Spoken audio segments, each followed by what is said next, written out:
So we were talking about reflection agent in this part. So what exactly is reflection agent?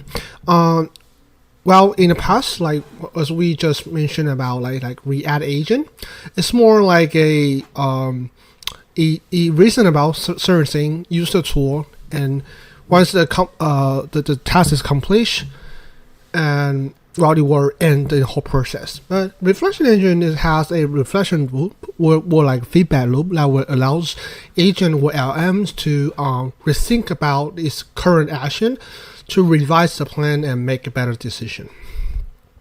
So we were still like set up the LangGraph and the Travelly Python for like the tools that we're gonna use, and also we were using the prompt template to set up the entire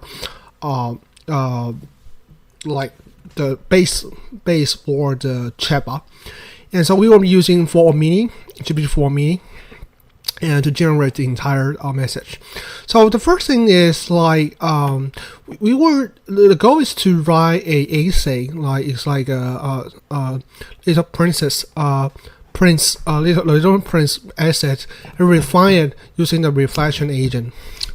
And so we have a reflection. Once it's executed, then we have a reflection plan, and so that it can actually reflect on what's going on and provide some credit and recommendation, so that the agent can actually improve this like output, and repeat it again, and it's pretty much done.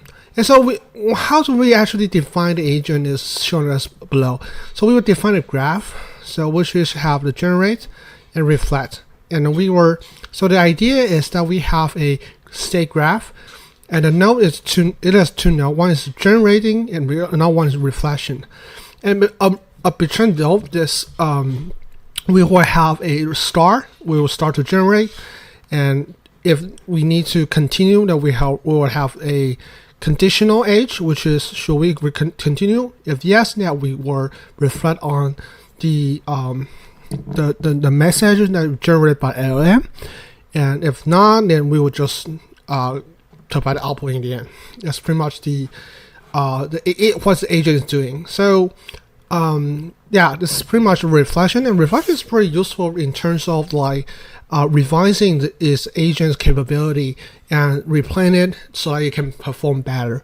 It's pretty good technique you can use considering if you have a certain plan to revise, or you have retrieval system that you need to retrieve again and again, so that you can like make it better along the way when you are querying the database. Thank you.